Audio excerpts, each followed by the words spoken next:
Hello, I'm Dave Karger. Thanks for joining me today on TCM, where we're celebrating the 100th birthday of a man who's been entertaining and delighting audiences for the last 7 decades, Dick Van Dyke. No proper tribute to Dick Van Dyke would be complete without the movie that you're about to see, although incredibly, this movie has never aired before on TCM. From Walt Disney Productions in 1964, it's the beloved classic Mary Poppins. Walt Disney first discovered Mary Poppins through his daughters, who loved the book series written by P.L. Travers. Disney was interested in producing a film that would seamlessly combine animation with live action, and he felt the Mary Poppins stories were the perfect material. Travers, on the other hand, didn't want to see her stories treated so lightly, but Disney persisted and eventually won her over. To write the music for the film, he hired the Sherman Brothers, who also wrote the song It's a Small World for the 1964 World's Fair. And to star in the title role, Disney turned to an actress who had never made a film before, Julie Andrews. Andrews had only recently become a star on Broadway with her performances in Camelot and My Fair Lady. Dick Van Dyke was also at the beginning of his career when he was tapped to co-star as the chimney sweep Bert, who follows Mary Poppins on her adventures. Van Dyke had only made 2 other films before this. One of them was the 1963 musical Bye Bye Birdie, in which he reprised the role that had won him a Tony Award 2 years earlier. He was much better known to audiences at the time for his starring role as Rob Petrie on The Dick Van Dyke Show, which premiered in 1961 and ran through 1966, winning Van Dyke 3 Primetime Emmys along the way.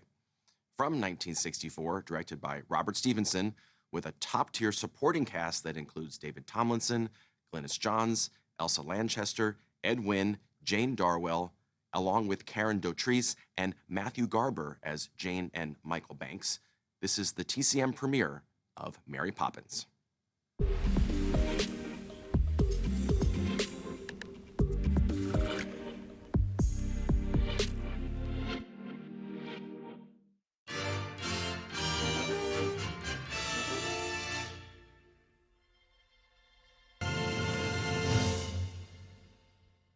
Mary Poppins became Disney's highest-grossing film to date when it premiered in 1964, and it went on to become the biggest box office hit in America that year. It earned a staggering 13 Oscar nominations, the most for any Disney movie up to that point, and it won 5, including a Best Actress Oscar for Julie Andrews. The film's groundbreaking special effects also won an Oscar, and Dick Van Dyke later said that he was stunned when he saw the way the movie blended the live action with animation. For the memorable sequence when Bert dances with the penguins, Van Dyke had to do the entire number without seeing any of the animation.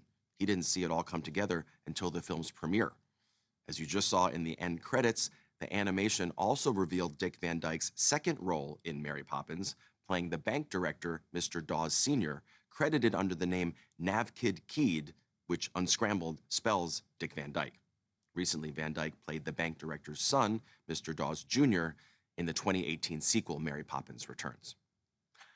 Coming up, Dick Van Dyke stars in another children's fantasy with music by the Sherman Brothers, but instead of a flying nanny, this one is about a flying car.